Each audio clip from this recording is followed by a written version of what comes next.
Bon, eh bien, ça y est, c'est clair, les amis, les masques tombent. On n'est plus du tout dans la diplomatie, on n'est plus du tout dans le flou. On est dans l'appel officiel à la poursuite de la guerre avec la Russie. Alors, je vais vous expliquer dans une seconde, vous allez voir, vous allez juste halluciner. Mais s'il vous plaît, avant, partagez cette vidéo, c'est hyper important. Je vous en remercie, je remercie les gens qui jouent le jeu. C'est super gentil à vous.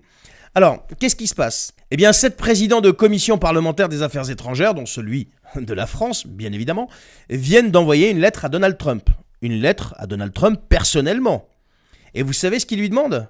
Eh bien, tout simplement qu'il arrête la politique d'apaisement.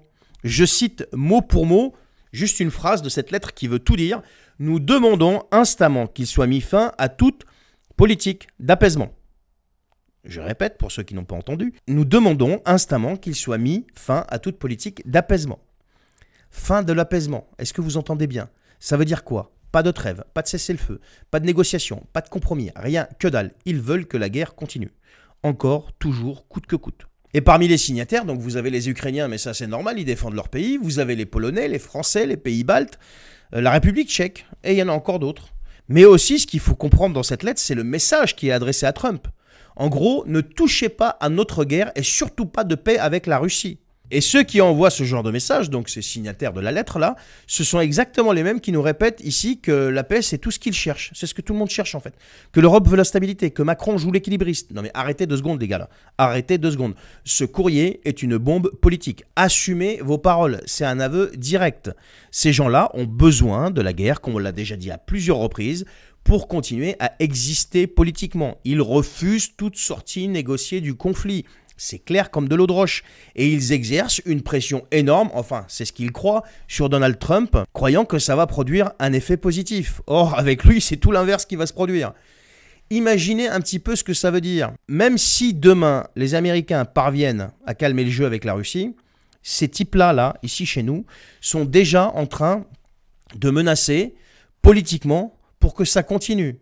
Et ils sont capables d'aller plus loin, je pense. Et vous voulez que je vous dise pourquoi ils sont capables d'aller plus loin? Eh bien parce que sans la guerre, l'Union européenne perd son prétexte à l'unité. Emmanuel Macron perd sa posture de chef de coalition. Les budgets militaires sautent et l'inflation ne peut plus être imputée au grand méchant Poutine. Et surtout, les peuples européens se mettraient à se réveiller. Alors, j'ai l'impression que ça frémit déjà, hein. On ne va pas s'avancer de trop, mais quand même. Donc, il s'accroche à la guerre. On l'a déjà dit à plusieurs reprises, c'est une stratégie. Quitte à sacrifier la paix, sacrifier des vies, sacrifier la vérité. Et t'as encore des gens aujourd'hui, quand on leur explique ça, ils nous rigolent au nez. Quand on leur dit que l'Union européenne veut la guerre, ils nous rigolent au nez. Mais lisez la lettre, lisez leurs mots, entendez leurs déclarations. Il n'y a pas d'interprétation possible. Quand on écrit noir sur blanc qu'on veut mettre fin à l'apaisement, quand on rejette à l'avance toute idée de négociation, de cessez-le-feu au détriment de milliers de vies, quand on écrit à Donald Trump personnellement pour limite tenter de lui foutre un coup de pression à 2 balles, ben c'est pas de la diplomatie tout ça, c'est pas une recherche de la paix, c'est pas de la stratégie, c'est purement et simplement de la folie. Et Macron là-dedans, qu'est-ce qu'il fait? Eh bien c'est le silence radio, mais son nom est là. Il est engagé au milieu de cette lettre, par le biais de son président de commission. Et vous savez pourquoi il dit rien? Eh bien parce qu'il est d'accord, parce qu'il en a besoin lui aussi. Il sait qu'il a perdu le peuple. Il sait que le pays est à bout, que ça y est, c'est fini. Et il sait surtout qu'un chaos extérieur peut être son seul moyen de verrouiller le pouvoir. Voilà, donc qu'est-ce qu'il fait? Eh bien il joue le jeu. Mais ce jeu-là, c'est pas un jeu de rôle.